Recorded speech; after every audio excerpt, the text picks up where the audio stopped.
Welcome. My name is Christopher James, Assistant Professor of Evangelism and Missional Christianity here at UDTS. And I'm sitting down for a conversation with Dr. Mary Emily Duba, who's our Louisville Fellow and visiting Assistant Professor of Theology. I think I got that right. Right. And we're going to just have a chance to sort of hear a little bit about her work. And she's going to be with us for at least the next couple of years. So really grateful to have you on board. Thanks, Chris. So maybe you could start by hearing some of your life experiences maybe that have sort of brought you to this moment and brought you and maybe shape the kind of work you do as a theologian. Sure.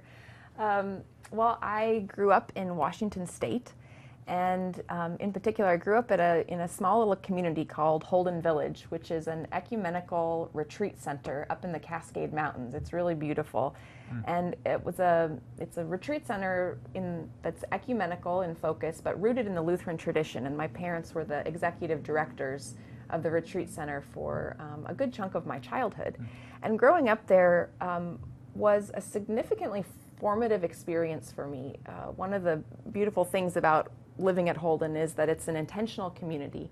And so the whole community works and eats and plays and worships together in a intentional and sort of theologically rooted way. So I attended a two-room schoolhouse there for my high school experience, and one of the sort of formative parts of that was every evening the whole community would gather for a Vespers service. And then after worship, anybody who wanted to was invited to my parents' home to eat popcorn and talk theology. Nice. And this was... Popcorn theology. Yeah, popcorn theology. So this was really fun. When we moved, we tried to calculate the square footage of the popcorn we had eaten and served over our time living there. But it really instilled in me this sense that theology is fun, theology is whimsical, theology is creative and imaginative, and maybe most importantly, that theology is a communal endeavor, that it's something we do together.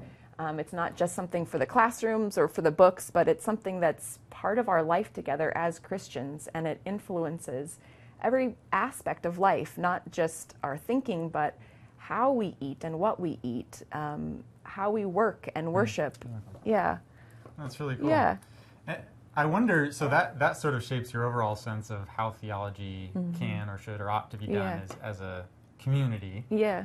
How did you particularly sort of get on a path of saying, I'm going to do theological work for the church, with the church? Yeah, that's a good question. So in college, I studied both philosophy and English literature. And that combination really suited me well because it was sort of that creative, poetic sense, the study of writing, creative writing and poetry, and then also that philosophical rigor, the seeking of reasons for our beliefs, the warrants for what we claim or our ethical norms. And that combination, in a way, sort of situated me perfectly for moving into theological study. I did a Master's of Divinity next, and then actually there were a couple of experiences both in college and during my master's program that sort of shaped my trajectory in theology. One was I lived for a time in Thailand on the Thai-Myanmar border, and it was with a group of Maryknoll lay missioners who were working there with children who had been displaced from the borderlands. They were children of the hill tribes, and the Thai military had essentially come in and cleansed the border. It was their rhetoric, setting fire to villages, and a lot of the parents had died or escaped, and the children were left, and they didn't have birth certificates. So they were not eligible for health care or public education. So they came to this school and home that the Maryknoll missioners were running, and I was there for a time working with these kids, and essentially with their families gone, they're without birth certificates, very little sense of identity or belonging. And part of my job there was to write their stories and to sort of write them. Like for newsletters or something? Or for newsletters. Okay. Yeah, exactly. And also to give the children a chance to tell their story, to sort of testify to who they are, where they're from. And that was a formative experience for me as I started thinking about what does it mean to be a human being? Where does our personhood and identity come from? And for these kids, it really came from their land, the place that they were from. That they're no longer able to that they're no longer live upon. Yeah. That they're no longer able to return to, and that maybe doesn't even exist in the same way because of the fires and the raids. So it started this series of questions for me about the connection between the human being and place and God. I began to wonder, what does the Christian gospel have to say in these kinds of situations? So I want to ask about that, because I know that those are the kinds of questions you worked with in your dissertation. They are. And you mentioned earlier, before we started this conversation, other experiences with displaced peoples. Was it Bolivia? Is that what I'm thinking of? Yeah. Right. After my master's program, we moved to Bolivia, also with the Maryknoll Missioners, actually, for a year. So what work do you do in your dissertation? I mean, obviously, I think there's sort of a innate empathy for people in a situation like this, but what good news is there from about God, about the gospel? Yeah. My dissertation is called God is Here, a Theology of Place and Displacement. And to sum it up, that's the good news. God is here. And part of what the dissertation does is it reimagines the whole of the Christian faith, the basic symbols of the Christian faith, from the Trinity to creation and the human being, the incarnation, the cross, and the church. Each of these sort of basic major symbols reimagines them as having something to say, some kind of response to this situation of displacement, whether we're talking about the kids I met in Thailand or the women I met in Bolivia who had also been displaced from their farms by a climate change-induced drought, or the people I also met in Sarajevo who'd been displaced by the genocide there. What does the Christian gospel have to say? Who is God for this kind of situation? And in the dissertation, I reimagine God as place. God as a place. So is that right? Not just a place, but place itself. Okay. And I redefine place. Sometimes we think of place as a subset of space. So, this room, right, that we're in right now is a sort of delimited portion of space. But I redefine place as something relational. So that place is actually something that we're creating right here between us.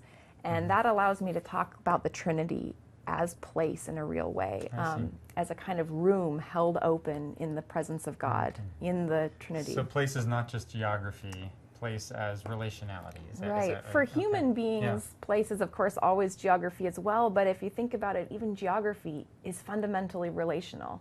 When we talk about inhabiting a landscape or a city, we're talking about the relations between hills and riverbeds, between the urban, the heights of the urban landscape and the street level. So it really is, it's all relational already. So for the folks who are displaced, the good news is that this new place, you can still be placed within God or something? Am I on the right track? In the sense that there is no fundamental displacement, that even in death, even in deepest loss of any particular concrete place, we never lose place itself. And because of the way personhood is bound to place, it means we never lose our personhood.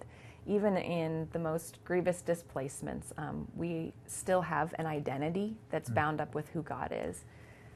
Well, I would love to talk more about this, and I know we had the opportunity to teach together, which was really fun, and the Gospel in Context course. Some of you may have an opportunity next August to take that.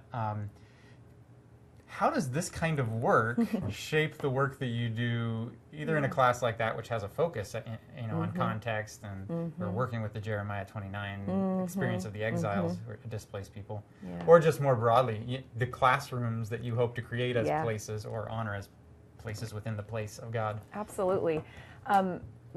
Because of this way of imagining who God is as place itself, but also as a room-making God. I take that image of room-making really seriously. In fact, I think of it as one of the primary vocations of the people of God, of the church. And so I try to sort of enact, in a way, that room-making sense in the classroom.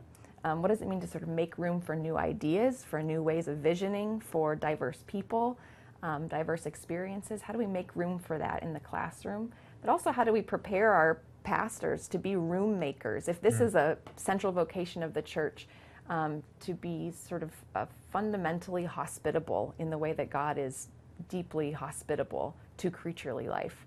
How do we prepare churches and pastors to do that work? So I have to ask you, how do you do that in a classroom setting? I mean, making room for ideas, maybe, or... Part of it is that I approach theology, as I said a little earlier, as a communal task. And so, on the one hand, we have these great works that we work with, the tradition, and we read our authors, but we approach it as sort of a conversation that we all have an opportunity to enter into. So we can dialogue with texts, we can push back against texts. It also, I think for me, it has to do with making room for big questions and really wrestling with them, and not sort of giving into sort of pat answers that maybe, or answers that come easily because they're answers we adopted as younger people. But really wrestling with the questions and trusting the space and the people in the room to wrestle with them well, and rooting that in prayer, as we do in our class, to sort of say, this space is sort of hallowed. God is here in our classroom. God is with our questions and in our questions, and God is in sort of the art of articulating new ways of approaching sort of the deep questions that theology raises for us. Yeah. Great. Well, we'll keep talking, but I think this is probably long enough for the interview.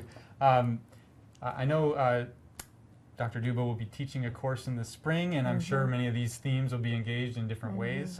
Again, her expertise is in theology, so teaching theology courses, and we get the bonus in gospel and context of having a systematically trained theologian in that course. But look for opportunities to learn from Dr. Duba. I imagine she's got some other projects that she's going to be working on before too long. So we're so grateful to have you as a colleague. Thank you.